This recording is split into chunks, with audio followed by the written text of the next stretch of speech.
Apa arti permintaan maaf dan pertemuan perdana Sambo, Putri dengan keluarga Yosua di sidang hari ini? Kita bahas bersama Nelson Simanjuntak, pengacara keluarga Yosua, dan sudah bergabung pula pakar hukum pidana Asep Iwan Iryawan. Selamat malam Bapak-Bapak. Selamat malam, selamat malam. Saya ke Pak Nelson terlebih dahulu.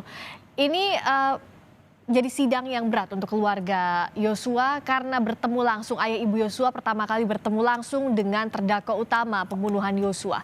Apa respons keluarga terutama ayah dan ibu Yosua setelah mendengar langsung tadi permintaan maaf Sambo dan Putri, Pak Nelson? Tolong di-unmute dulu, silakan. Terima kasih Kompas TV yang senantiasa meliput acara ini. Silakan. Kedengaran dan seluruh di jajaran tanah air, khususnya para penikmat dunia hukum. Dua hal saya sampaikan dulu. Hari ini saya ketemu dengan profesor pidana saya. Saya mencoba melahirkan untuk buku beliau ke depan. Jadi jangan hanya di TV saja kita. Saya senang sekali kalau bisa Kompas TV meracik, mengkompilasinya. Baik, bagaimana untuk yang tadi, persidangan tadi Pak Nelson?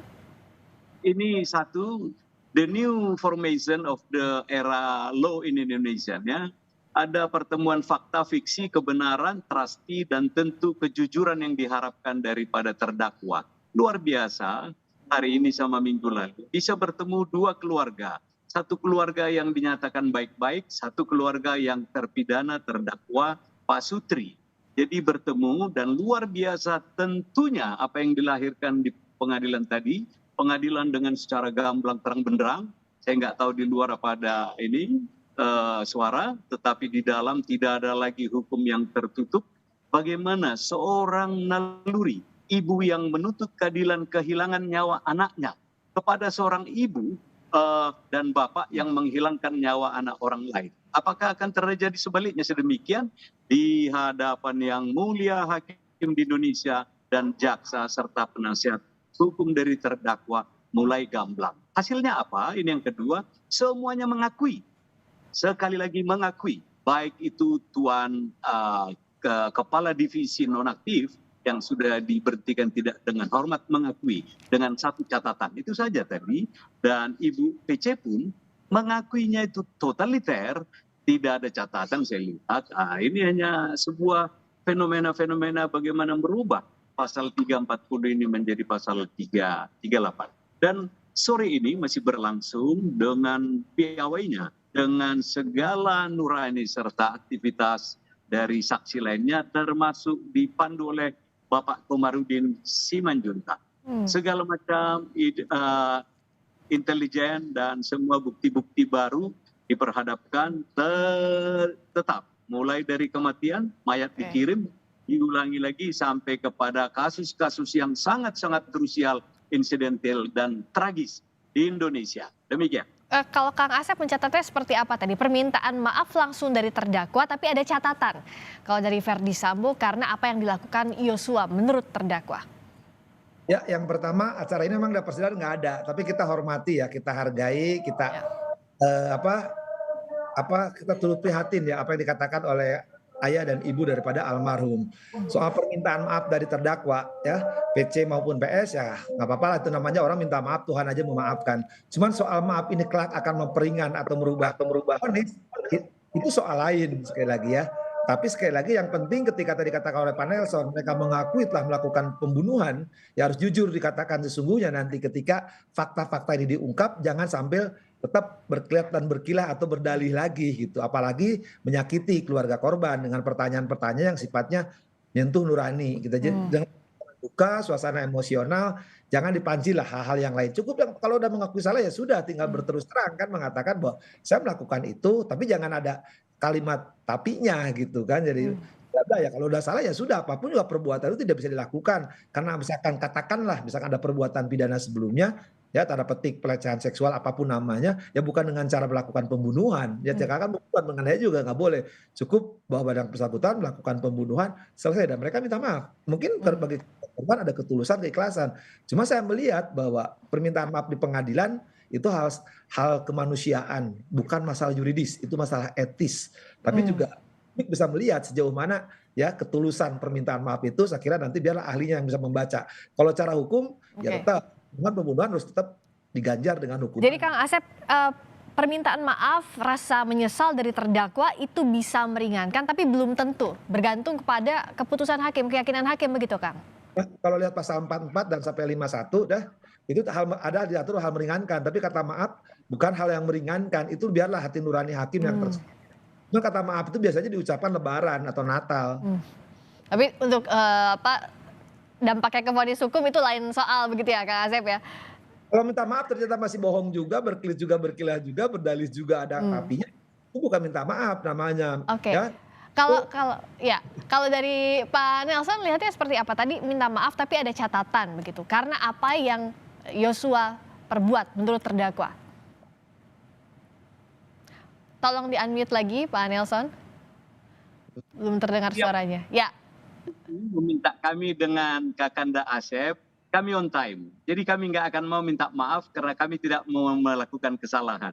Saya tidak pernah terlambat di sekolah ngajar. Nah, apalagi memaafkan pembunuhan, ini menurut agama ya, keyakinan, sorry. Tapi menurut KUHP-nya punya Profesor Asep, nggak ada itu. Hanya meringankan sajalah, kurangilah 1 hari 1 detik hukumannya. Selebihnya hakim dengan segala kebijakannya akan menentukan baik buruk apa yang dilakukannya, menghilangkan nyawa orang lain. Tentu 340, 338. Demikian. Kalau dari keluarga Yosua tadi Pak Nelson setelah bertemu langsung dengan Sambo dan juga Putri Chandrawati, apakah sudah tersampaikan apa yang selama ini masih kita katakan belum bisa disampaikan langsung kepada terdakwa begitu? Terima kasih. Untung tadi ada jeda waktu, jadi saya mengawal mereka di ruang transit. Saya tanya, Ya. Ito, kakakku perempuan, kau sudah lega? Saya tanya, Pak Yosua Samuel sudah lega? Iya, dari batin kami sudah kami sampaikan tadi, semua sidangnya lancar, tinggal bagaimana kita berdoa dan hakimnya memutuskan dengan sempurna. Doanya tulus, ya bukan dorongan amplop. Nah, ini yang tadi sangat apik sekali, sampai ini berlangsung mungkin lebih memberatkan lagi saya lihat ini. Soalnya alat bukti lengkap sekali disampaikan, itu dia, diperhadapkan di depan hakim. Makasih. Ya, jadi ayah dan ibu Yosua sudah lega tadi ya, menyampaikan apa yang jadi keresahannya selama ini, apa yang jadi kesedihannya di muka hakim. Kang Asep bisa menjelaskan, posisinya keluarga Yosua ini kan bukan saksi fakta begitu ya, tapi dari saksi korban. Seberapa penting posisi saksi korban ini dalam membentuk konstruksi perkara? Yang pertama salah satu didakwakan adalah unsur menghilangkan atau merampas nyawa orang lain. Nah, yang hilang nyawa itu adalah almarhum J. Nah, orang pasti kehilangan. Nah, orang tuanya, tantenya, keluarganya harus buktikan, oh ternyata kami kehilangan siapa? Almarhum J. Nah, mereka menjelaskan di samping kehilangan, dia menjelaskan latar belakang. Bahwa ini orang baik yang tunduk, patuh ya terhadap atasan, sekali lagi yang selalu mengikuti petunjuk atasan, tapi ternyata diperlakukan dengan cara-cara tadi siksaan maupun cara-cara biadab gitu. Nah, jadi kita akan mengetahui kenapa sampai dihadirkan keluarga ini untuk membuktikan salah satu unsur, dan mungkin juga ya nanti hakim akan mengetahui perlakuan dari terdakwa ini ya terhadap almarhum J ya, begitu asalnya begitu baik perlakuannya, tapi ternyata diperlakukan tidak baik sebaliknya. Ketika salah satu unsur telah terbukti ya, nih kan unsur, nah nanti tinggal perencanaannya. Nah, perencanaannya ternyata jauh-jauh hari ya ada cocokan yang disuksakan kemarin oleh saksinya S itu ya, bahwa ini jadi buktikan bahwa ternyata ada perencanaan yang dilakukan untuk menghilangkan atau merampas nyawa J. Nah, sekarang pihak keluarga ternyata mempunyai data-data. Nah, data-data itu yang akan disampaikan ya kepada majelis hari ini gitu kan. Nah, kita lihat juga sebelumnya kan ketika mereka bersaksi di perkaranya E juga kan. Ya, betul. Salah satu unsur menghilangkan atau merampas nyawa telah terbukti. Tinggal unsur-unsur lain nanti berkaitan dengan kesaksian alat bukti yang lainnya. Nah, ini kan tadi soal unsur hilangnya nyawa yang didalami di saksi korban yang dihadirkan oleh majelis hakim, oleh jaksa penuntut umum di muka sidang atas perintah majelis hakim. Pak Nelson, kalau dari adik dan kekasih Yosua juga saat ini sudah dimintai keterangan begitu ya oleh majelis hakim. Apa sebenarnya poin pentingnya? Tadi Anda tentu menyaksikan langsung persidangan di sana. Apa yang berbeda dengan sidang saat Eliezer kemarin? Terima kasih. sampai ini berlangsung hampir tuntas semua saksi yang sisa 7 lagi ya. Ya. Malah hakim membuka peluang ini melebar untuk merenew, mengulangi kembali kesaksian-kesaksian wanita-wanita terampil dari Sungai Bahar, melengkapi bagaimana tadinya yang 5 terdakwa, tambah 7 terdakwa. Saya tahu tadi secara gamblang bintang satu itu Brigjen Hendra ini menambah lengkapnya apa yang motif dan terkandung di dalam pasal 340 pembunuhan berencana itu. Ini kita konsekuennya dan ini kita harus buktikan selalu di pengadilan. Dan ini kita menunggu dari penasihat hukumnya mau disangkal apa lagi. Artinya semua kelengkapan itu satu suara, satu komando dari pusat menginformasikan Brigjen Hendra ini adalah kembali ke yang sudah SP3 pelecehan seksual. Sudah mati ini semua. Yang kedua, bagaimana secara transparan alat-alat komunikasi, IT, handphone semua yang hilang sepertinya tidak ada penyangkalan. Ini semua terbukti.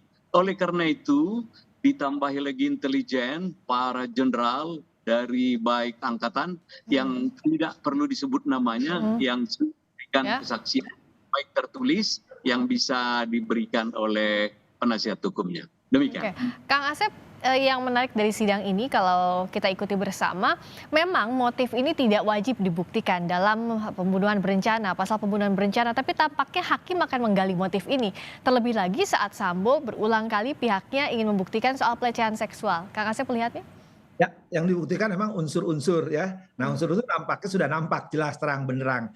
Nah, mungkin hakim kelak ketika menjatuhkan bahwa ini terbukti, nah apakah hakim berani untuk menjatuhkan maksimal setelah tahu motifnya kan? Ya. Nah, motifnya tadi latar belakang dari keluarga korban itu begini, oh setelah terdakwa itu begini, saksi-saksi lain nanti yang disebut tadi ya di yang jadi korban juga dari FS ini begini. Nah, mungkin hakim saya juga dulu ketika menjatuhkan maksimal misalkan mati atau seumur hidup, oh ternyata motifnya begini loh. Nah, ketika motifnya ternyata antara petik sadis, ya hakim ada juga ya menjatuhkan hukum maksimal gitu kan. Tapi kalau motifnya sekarang dibuat ternyata tadi kalimatnya karena perlakuan anak bapak ibu terhadap saya, nah itu berarti motif masih ada ya sesuatu yang disembunyikan sehingga hakim oh ternyata tidak tulus.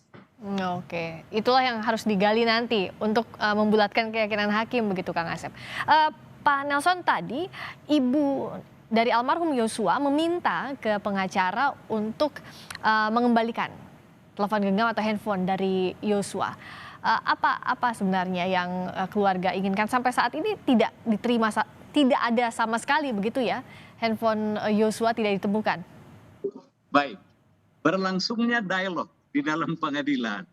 Jadi Ibunda Joshua kesal juga lihat penasihat hukum itu. Pertanyaannya berulang-ulang dan sebagainya. Hakim yang mulia. Apa merasa disudutkan begitu dengan pertanyaan pengacara? Ya, supaya kami jangan berulang-ulang menjawabnya. Semua terjawab di handphone putra saya. Kembalikan semua isi handphone itu yang sudah diretas. Biar jangan berulang-ulang bahasa kita. Ini pertanyaan tidak menarik. Dan sampai tadi ada ya isi persidangan semua dunia tahu bagaimana kawan-kawan saya penasihat hukum itu bertanya bagaimana Pak Joshua kawin dengan istrinya. Hingga jawabannya melahirkan anak namanya Joshua dan ada peristiwa pengaturan. Ini kan suatu pengantar ilmu hukum yang dikasih Pak Asep ini halaman 1 bab 1. Jadi agak apa tadi hari ini saya ketawa-ketawa walau dirundung kesedihan dengan korbannya Joshua. Namun ini mungkin suatu membuka exit problem supaya hukum itu memang ditegakkan. Sebuah kasus yang menarik, sederhana tetapi sangat-sangat krusial di negara hukum seperti Republik Indonesia. Kang Asep ada tanggapan soal tadi? Ya sebenarnya kan pertanyaan itu relevansinya nih dakwakan pasal 340 artinya urusan mayat. Jangan tanya masalah syahwat apalagi tanya soal yang nggak penting itu yang bukan unsur. Tidak substansial unsur begitu ya Kang ya? Tapi ya kalau orang-orang sekarang di persidangan nanya yang tidak kaitannya, kan dasarnya dakwaan. Kalau tidak dakwaan, ya dikiranya nanya bakwan nanti. Kalau misalnya tadi soal barang bukti, handphone, telepon genggam yang hilang sama sekali ini jadi hambatan dalam membuktikan, tapi hakim punya cara lain untuk mencari puzzle yang hilang itu. Nah, barang bukti itu kan bisa dicari gitu kan, misalkan ke Roxy atau kemana gitu kan Hmm. dicari, jangan udah sama di Roxy gitu kan, harusnya kan Hmm. kata ibunda almarhum itu ada di pembicaraan itu. Nah, harusnya Hmm. kan tugas membuka pembicaraan itu kalau memang berkaitan. Nah, ketika itu sekarang barangnya nggak ada, ya tugas penegak hukum lah untuk mencari gitu kan, atau mungkin jangan-jangan di mana tempatnya. Tadi saya bilang kan mungkin saya minta Pak Nelson sama saya mencari ke Roxy gitu, itu mungkin di Hmm. Roxy ada gitu. Oke, saya juga mencatat, kita semua mencatat tadi bagaimana jalannya sidang, salah satunya momen ini. Ayah Brigadir Yosua dalam sidang kasus pembunuhan Yosua dengan terdakwa Ferdi Sambo dan Putri Chandrawati, saudara, sempat meminta Putri Chandrawati untuk buka masker. Permintaan ini dilakukan oleh ayah Yosua untuk usai dikonfirmasi terkait dengan foto dan video antara Ferdi Sambo, Putri Chandrawati, dan Yosua oleh jaksa penuntut umum. Kita dengarkan bersama.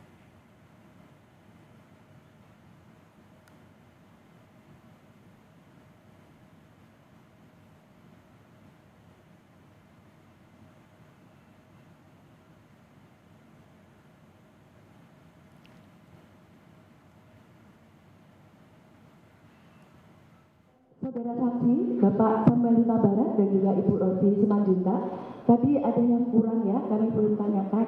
Jadi saudara menjelaskan bahwa ada video, ada foto-foto yang ketika Nofriansah Yosua Huta Barat berfoto dengan yang tadi disebutkan Ferdi Sambo dan terdakwa Putri Chandrawati. Apakah yang dimaksudkan di dalam foto-foto atau video itu, apakah benar itu terdakwa Ferdi Sambo? Apakah benar juga itu terdakwa Putri Chandrawati? Tolong ke kanan, Ibu. Yang mulia, mohon izin dibuka dulu maskernya biar saya kenal. Silakan. Mana Ibu Putri? Tolong majelis. Silakan saudara terdakwa tolong dibuka Saya masker. lihat dulu wajahnya. Lama ini ditutup dulu. Ya. Makasih yang mulia. Ibu Rosi, apakah betul yang dimaksudkan foto-foto yang disampaikan oleh Nofriansah Yosua betul itu terdakwa Ferdi Sambo, terdakwa Putri Chandrawati? Tolong bisa disampaikan di depan persidangan ini. Ya, kalau tadi maskernya udah dibuka, kalau dipoto benar. Pak Sambo benar. Betul. Kalau tadi kita lihat dari video terlihat ayah Yosua menahan emosi begitu saat meminta Putri membuka masker. Pak Nelson punya cerita banyak soal tadi, sempat berbincang juga dengan ayah almarhum Yosua soal ini? Akhirnya kami menjadi buat ini bahan olok-olok ya. Sebuah perintah dari saksi tadi ya, memerintahkan masker dibuka belak-belakan, tidak ada lagi yang ditutupi, hingga yang sekecil seremeh-temeh tadi bisa kita saksikan di studio di pengadilan utama ini, pengadilan gedung utama. Di samping itu tadi termasuk sangkalan-sangkalan dan cukup banyak yang unik-unik, yang aneh-aneh yang buat para pengunjung. Ya. Cukup tertawa. Pak Nelson tadi sempat bertemu dengan ayah Yosua. Apa-apa yang disampaikan soal itu? Kami memang merenung atas hasil hari ini. Apakah kemungkinan besok ada lagi? Kita hanya siap-siap. Selalu kami mengatakannya, jangan contempt of court, sopan dan penuh dengan kedisiplinan. Semua ini diikuti. Khususnya sesudah selesai berdua Pak Samuel dan Ibu Rosti, semua mengikuti perintah apapun. Ada tadi missing sedikit Mbak Vera yang lupa jadwal-jadwal, dipanggil ulang juga. Saya pikir semua normatif berjalan sesuai dengan etika peradilan, dan apa-apa yang diharapkan juga seperti tadi keluarga merasa puas dan mereka akan siap kembali. Kekurangan keterangan apa lagi yang harus dipenuhi, kita akan siap pada waktunya. Ini saya pikir semua berjalan full well done, dan ini baru ditutup sidang untuk hari ini. Demikian. Oh, sudah ditutup, sudah semuanya memberikan kesaksian berarti ya? Bubar ini. Sebelum kompetisi bubar pun, apalagi yang mau dipertanyakan kepada kami sama Profesor Asep ini. Silakan. Terbuka, ini semua dunia ini. Nggak ada lagi. Baik, saya ke Kang Asep dulu. Kang Asep, jadi begini, ada mekanisme yang berbeda yang kita lihat hari ini dengan persidangan Eliezer kemarin. Tentu ini bergantung pada kehendak hakim. Tapi Kang Asep yang mantan hakim, bisakah membaca apa yang jadi tujuan hakim? Kalau kemarin itu kan 12 saksi dihadirkan langsung berhadapan dengan terdakwa Eliezer. Kalau hari ini tampaknya bergantian, ayah ibu Yosua, lalu adik Yosua dan kekasih Yosua dan seterusnya. Apa dari segi psikologis itu juga berpengaruh jadi pertimbangan hakim menurut Kang Asep?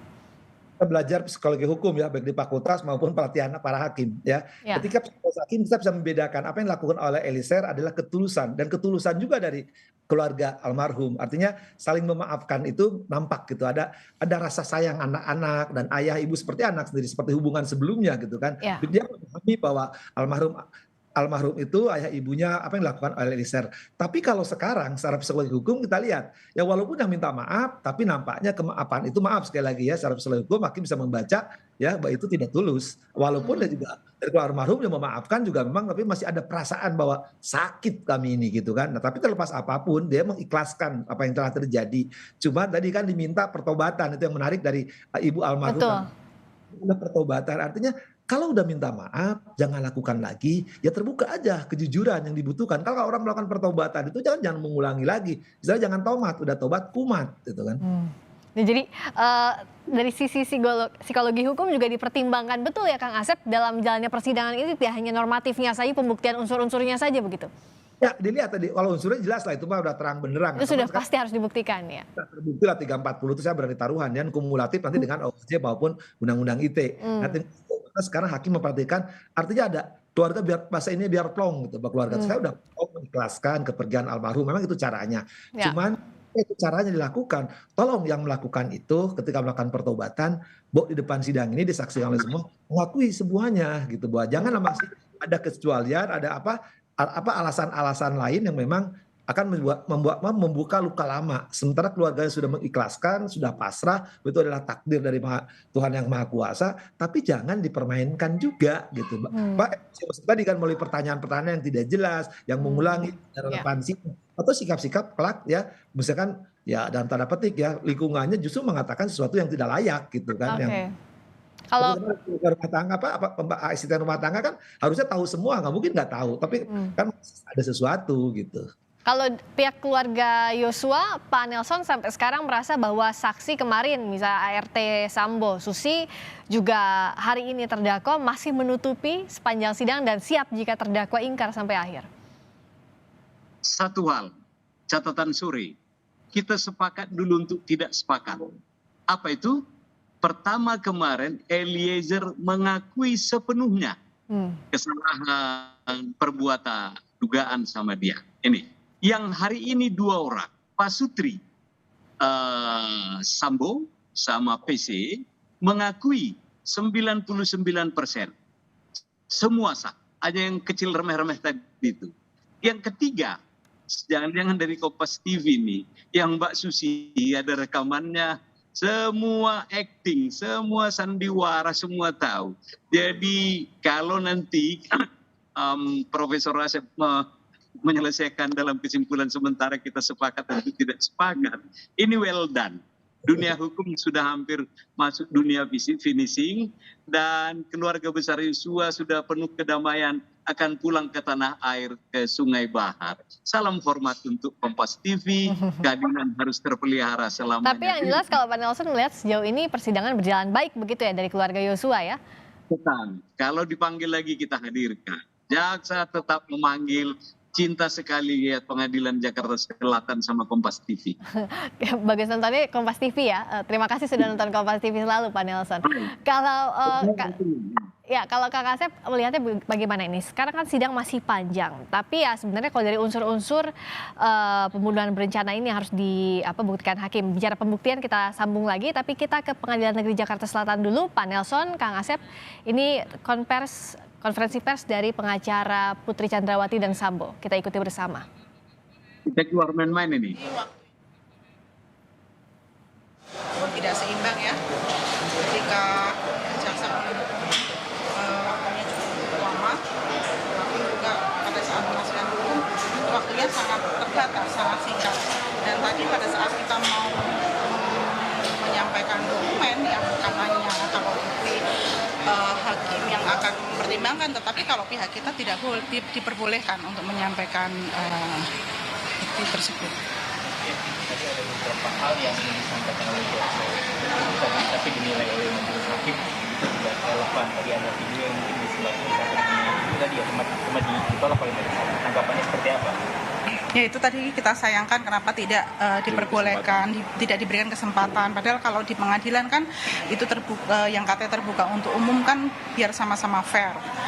Seperti apa juga yang sudah selama ini dituduhkan ke klien kita itu kan juga tidak berimbang. Ketika kita mau ada bukti dokumen atau counternya bahwa yang selama ini disebutkan itu juga tidak benar, itu kita tidak diberi kesempatan. Itu sangat kita sayangkan. Tapi dari isi dari video yang mau ditunjukkan itu apa sih sebenarnya?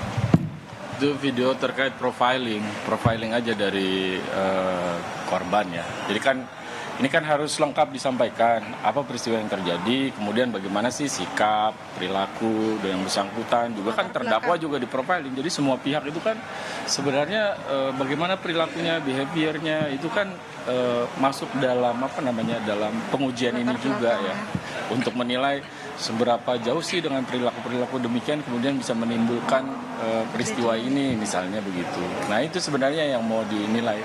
Tapi nggak apa-apa, artinya kami prinsipnya tetap menghormati persidangan ini dan tentu saja tadi walaupun kami sampaikan kami sangat terbatas diberi kesempatan, tetapi tentu kami serahkan juga karena jalannya persidangan kan memang yang mengatur majelis hakim. Ke depan tentu kami sebagai kuasa penasihat hukum dari terdakwa tentu mengharapkan juga ada keseimbangan lah, fair trial kan itu prinsipnya ya gitu. Jadi tadi saya kira menambahkan penjelasan dari Kak Sarma dan Rasa Mala ya, yang kami lakukan itu dari sisi meja penasihat hukum itu kan sebenarnya proses pencarian kebenaran juga. Makanya kami mengajukan pertanyaan, men-challenge bukti, karena ruang pengadilan dan tempat untuk menguji bukti itu. Sekaligus seperti yang saya sampaikan tadi ke majelis hakim, bahwa kita sama-sama ingin menjaga kehormatan ruang pengadilan ini.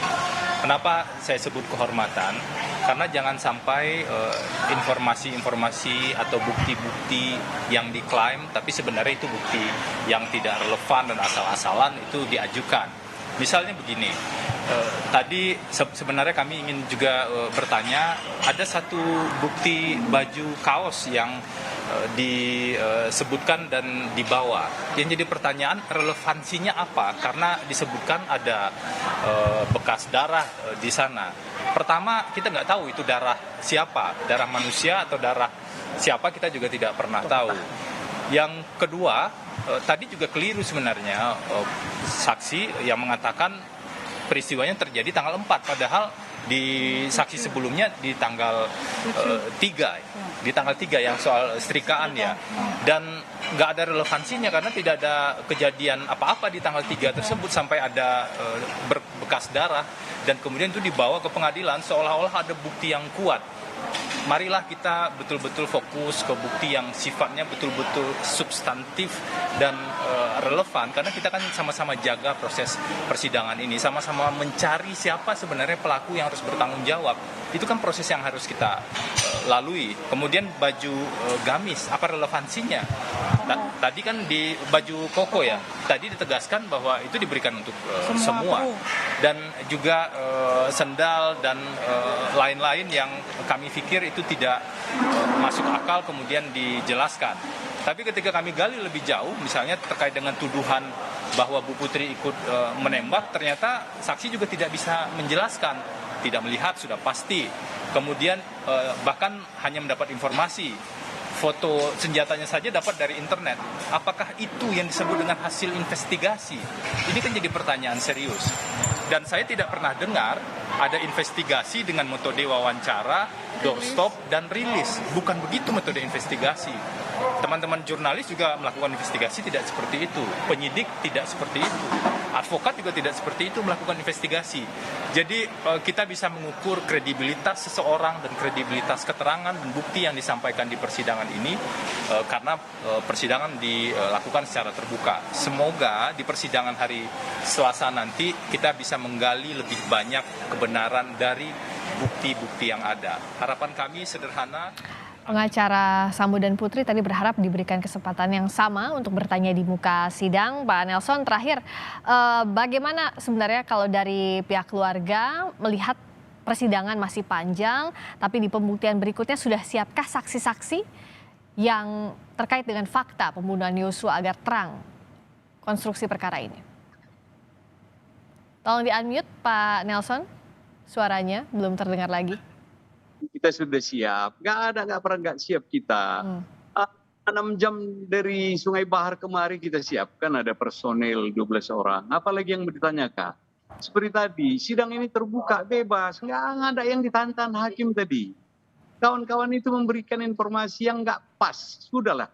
Apalagi besok dikatakan ada Reza akan dipanggil lagi, kita siap. Demikian. Okay. Jadi kalau tadi kata pengacaranya Sambo dan Putri tidak diberikan kesempatan sama, tidak begitu ya kalau dari sisi pengacara Yosua melihatnya? Aduh, 1 hari 1 malam loh ini. Udah sampai malam ini, dari mulai terbit matahari sampai pada maksudnya. Kapan nggak ada kesempatan? Baik. Persidangan di Indonesia itu sudah terbuka, gamblang, biaya murah, dan segalanya. Ada lagi yang kurang. Kompas TV selalu menyiarkan. Demikian. Baik, terima kasih Pak Nelson Simanjuntak, pengacara keluarga Yosua, dan persidangan pembuktian untuk sidang dari Verdi Sambo dan Putri Chandrawati sudah berakhir tadi. Kuasa hukum masing-masing juga sudah keluar dari ruangan sidang dan Putri Chandrawati serta Verdi Sambo akan segera keluar untuk dibawa kembali ke mobil tahanan untuk melanjutkan sidang berikutnya.